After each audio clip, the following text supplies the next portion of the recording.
Well, this is obviously a bummer. It's been confirmed AZ Fudd has ruptured her ACL and torn her medial meniscus and is out for the season for UConn. This was sort of expected because she had so much swelling. It was a non contact injury. I just want to go through it and sort of talk about what the implications of this are for obviously AZ Fudd, and then as well we'll look at the I guess bigger picture for UConn as well, and then for women's college basketball and how that will impact things going forward. I guess the first thing is just with AZ Fudge, you just have to feel so bad for her. The first part of her UConn career has just been so plagued by injuries, and it's just really she has so much potential, and it's really limited what she's been able to do over the last 2 to 3 years. Obviously, like 2 years, and that's just not related to the knee. So she originally did the knee in high school, and then it became an issue last season. As well, her parents, her mom is so invested in her career, and her mom's basketball career was effectively ruined by a knee injury. It's just there's nothing good about this. I hope she's staying away from social media and all the naysayers. I read a piece on ESPN where somebody was talking about, it's pretty clear it's over. It's not going to happen. It's so hard to rehab from this and everything else. I don't. I'm an optimist, and it is a bad setback for her. Just her situation. I mean, obviously she's going to be out for 12 months, and it's the second ACL, but it's not the end of her career. Brittany Sykes had 2 ACL surgeries. I know Fudd had a foot issue, and she's had other. It seems like she's quite injury prone. That's fair to say, but it doesn't necessarily mean that's the way it's going to be going forward. I imagine the team trainer is already trying to build her up and say, "All right, this is what the plan is. We just need to get this thing right. It's not the end of your career. The plan is to get you back playing next year. Let's, the goal, and it's probably too early for this, but the goal would be get you back 12 months. So come December, we can start potentially getting you on the court. And the goal would be let's get you playing 15 minutes and just be an effective sub. You don't need to be superstar AZ Fudd. All you need to do is just be solid player. The goal next year is to get back to playing 15 to 20 minutes solid and seeing if you can contribute that in the tournament. And then if you do that, then you've got the following year to come back to UConn and do everything that you plan to do. So next year, total goal is to get healthy and just get back into it. The next part of this is UConn and what it means to them. I guess the first thing is just the hopes and dreams of AZ and Paige Beckers playing together and just being that dream combo. There's a clip I use sometimes in my videos where it sort of draws down from up top. It has like Bird and Taurasi, and then it draws down to Fudd and Paige Beckers together. And, it's obviously the symbolism, this is the next coming. And it seems like that window has closed, because Beckers had her injury last year, and before that, they've just always sort of not aligned. It's always been one's injured while the other one's healthy, or vice versa, and they're really just running out of time to play together, which is such a shame because you think their games would really complement because, Fudd is not quite as dynamic going to the basket and giving the dish and things like that. But boy, she can set up and use her beautiful shot when she gets the pass. She's good on the catch and shoot and things like that. So that's why it was such a intriguing combination. It was just so certain that it would work and look good. And UConn fans never got to see it, unfortunately, which is a shame. In terms of the impact for UConn, well, and I don't want to be like if you were going to have an injury, this is probably the injury UConn could afford to have. With their depth issues in the front court, they really can't afford to lose. If this was an injury to Edwards like that, a season-ending injury to Aaliyah Edwards, then UConn's season would effectively be over. I mean, they would say all the right things. We're going to do this, this, and this, and have Ice play hard and everything else. But no, they can't they wouldn't be able to overcome that, in my opinion. This is one where they have so much depth in the backcourt with Beckers. I think she's a superstar, and she will rebuild as the season goes along. I think she's well set up. If she can get through this season without injuring, she might have the tournament of her life. I can just see the set stage. When you look at her, she just looks so much more solidly built and stuff. From some of my earlier clips I had when Azzi and Paige Beckers were working out, and Paige Beckers is just a whippet. Like, you can tell that she's never done it. And just when she's trying to lift weights, she just looks so sloppy and uncontrolled now. You can tell that she's worked on her body, and I'm hoping that just everything comes in tune, and she can sort of have the tournament of her life, sort of like the Caitlin Clark type tournament that Caitlin had last year. Hopefully it'll be the Paige Beckers show, and UConn has the talent for that in the backcourt, so they'll just have Mule play beside her. They can both handle the ball. Mule can shoot, so she'll be fine. She doesn't quite shoot. She's not quite the elite shooter that Fudd is, but she'll be more than fine. I like how Ashlyn Shade is developing. If she can start hitting more shots and getting more comfortable, I like the way that she plays defense, so that really sets him up.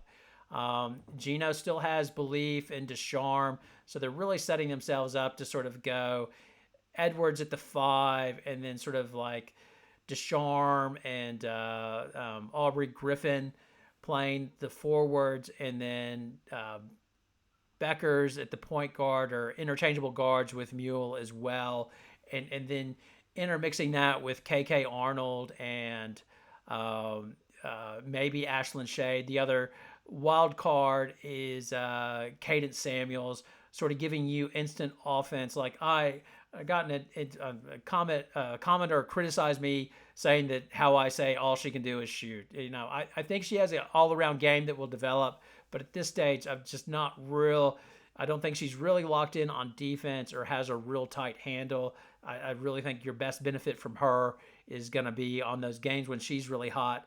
Get her in there and let her cook from outside. The real key for UConn will be the development of Ice to be able to have a backup as well, getting Patterson back and having even more depth in the front court. And then the other one is Caroline Ducharme. Can she find her shot, her game, gain more confidence, and stay on the court? That's what Gino's hoping, because she's really the X factor, and I understand why he's giving her the rope that he is, but it's like, how much longer can he give it? That'll be the question.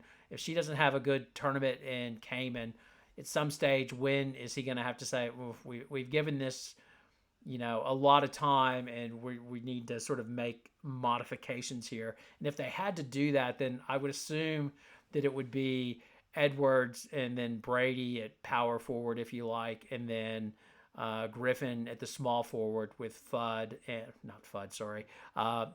and Beckers. But to be determined.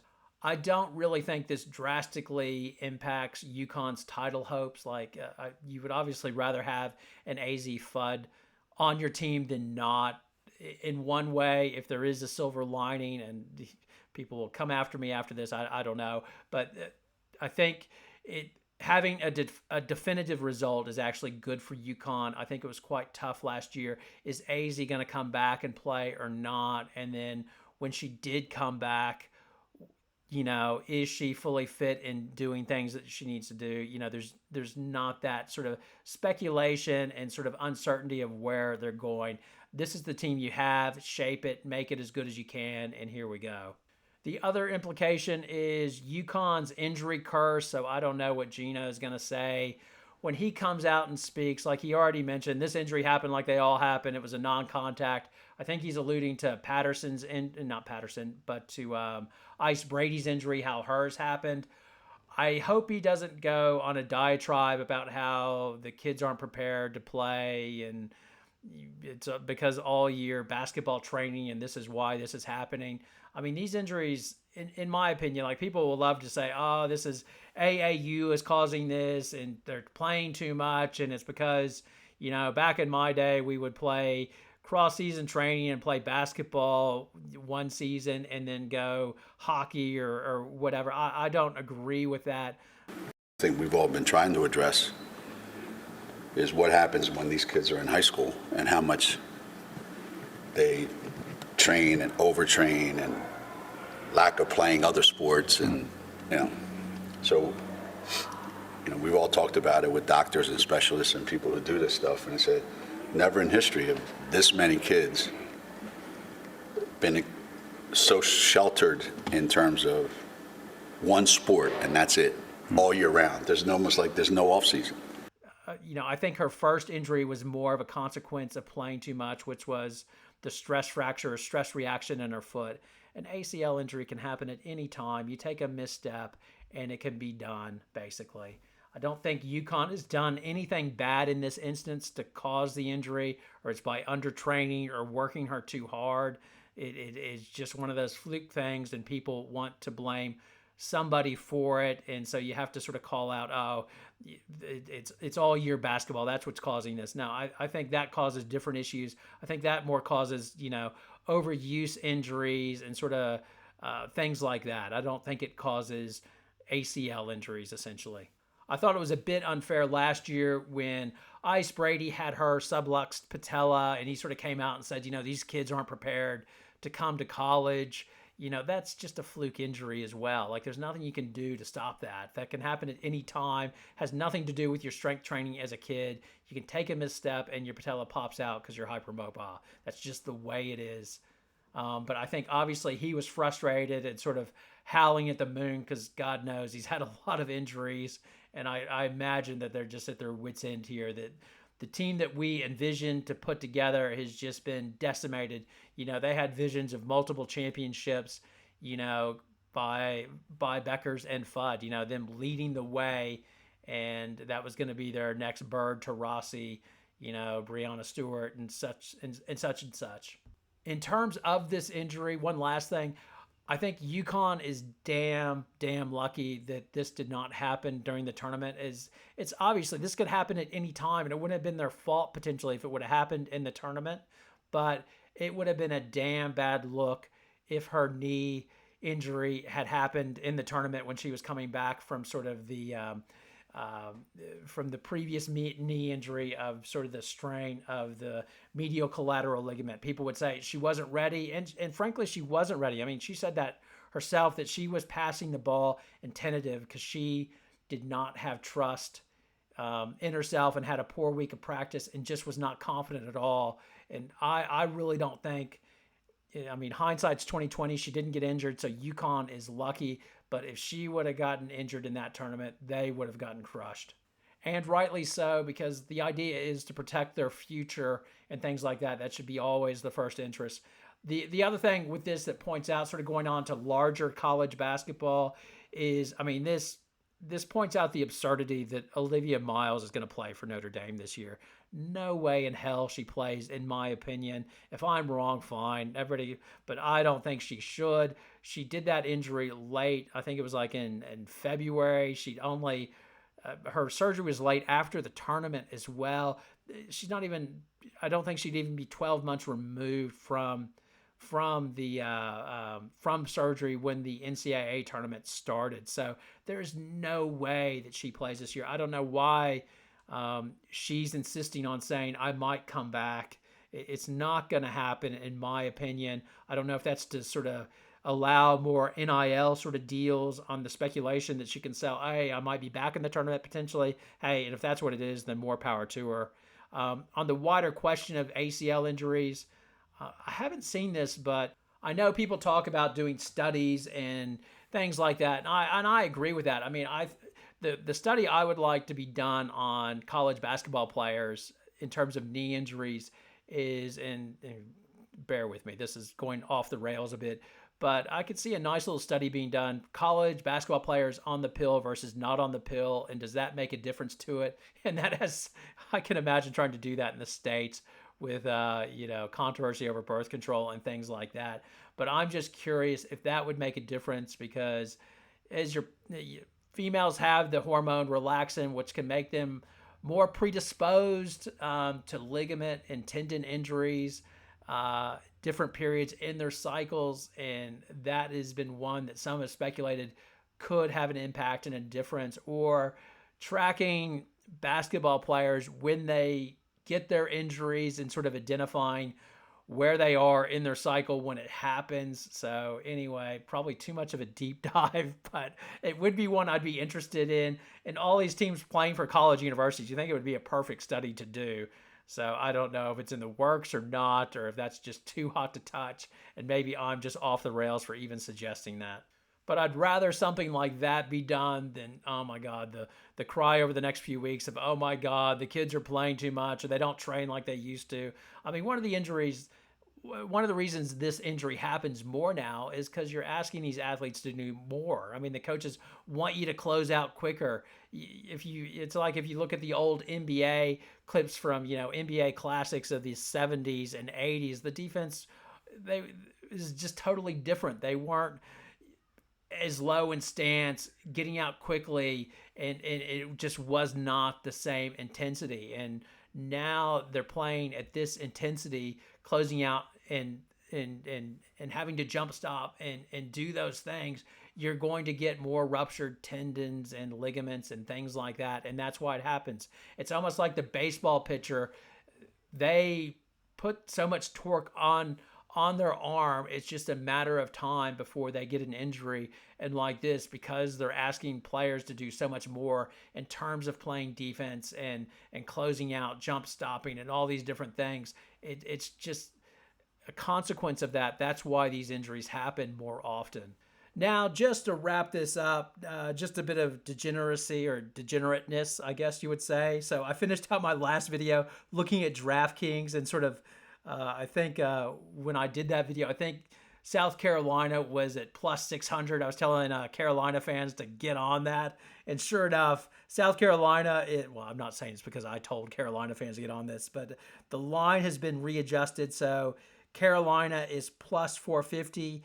UConn, who I think was yesterday, I need to look again from that video. I think they were plus, what did I say, 350, I think they were.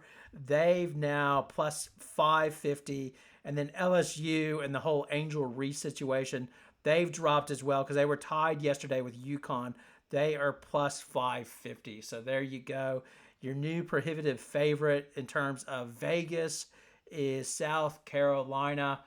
Again, I still think UConn's in a pretty good spot to make a run at things. But yeah, still depressing day with Fudd's injury being confirmed. Anyway, your comments below. I probably went a bit long on this video. I apologize. Please leave your comments. Please be nice. Any over-the-top mean comments regarding Azzi Fudd will be removed. Hell, be as mean as you want to me. If I droned on too long, yeah, give it to me. Tell me if this was way too long. I think I'm in 17 minutes now. So yeah, too long. I apologize. Have a great night. Have a great day tomorrow. Goodbye.